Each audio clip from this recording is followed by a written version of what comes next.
Alors André Rondenet, c'est un Parisien, c'est un polytechnicien, c'est un homme qui a fait la campagne de France, il était officier, il a été fait prisonnier et il s'est évadé et après 3 tentatives d'évasion, il est rentré en France avec la décision de rejoindre le général de Gaulle à Londres.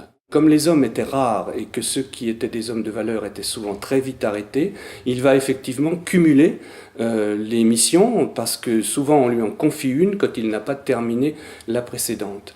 Et la seconde mission qu'on va lui confier, c'est de devenir délégué militaire régional pour la région P, c'est-à-dire la région parisienne, une dizaine de départements, pas seulement Paris. Et les délégués militaires régionaux étaient une douzaine en France, comme lui souvent des hommes jeunes et qui avaient fait des études supérieures. C'était une mission que leur historien Philippe André a qualifiée. Il a dit d'eux, il fallait qu'ils soient à la fois des techniciens et des ambassadeurs. Des techniciens parce qu'ils devaient organiser les formations militaires des organisations de résistance à l'échelle d'une région, donc lui, la grande région parisienne. Et puis il devait également se faire accepter par les groupes de résistance, les mouvements de résistance intérieure, comme étant un envoyé de Londres.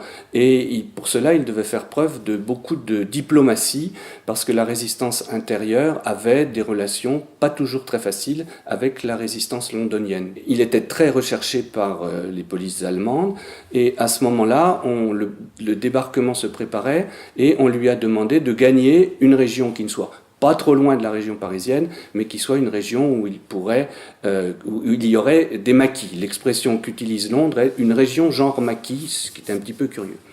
Alors, il a gagné le Morvan parce que son prédécesseur avait pris des contacts avec un maquis du Morvan.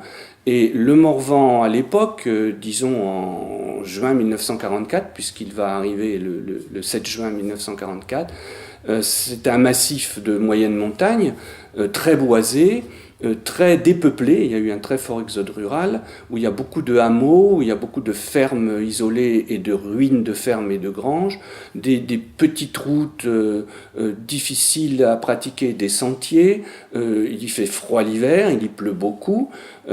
Et dans cette région sont nés déjà de nombreux maquis, de nombreux petits maquis. Les uns ne durent pas, s'associent à d'autres, mais à Londres et à Paris, on sait que c'est une région où on pourrait constituer un ensemble plus unifié de maquis.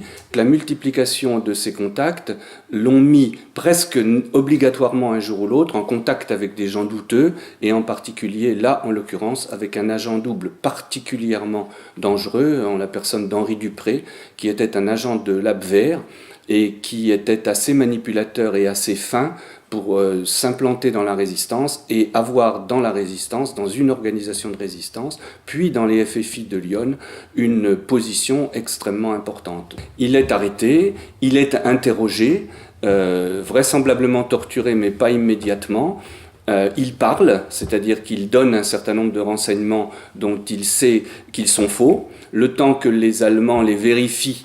Il a gagné 2 jours, mais ensuite il est emprisonné. Et de sa prison, il doit être déporté. Et c'est là que s'ouvre une énigme, puisque le 15 août 1944, alors que se constitue à Paris le dernier convoi de déportation, un convoi de plus de 2000 personnes, Rondenet, avec quelques-uns de ses camarades, sont dans le train qui doit les emmener en déportation. Et à ce moment-là arrive un commando qu'on a pu identifier, d'Allemands officiers et de miliciens, qui les arrêtent, qui les font descendre du train, qui les emmènent dans la forêt de Montmorency et qui les abattent immédiatement.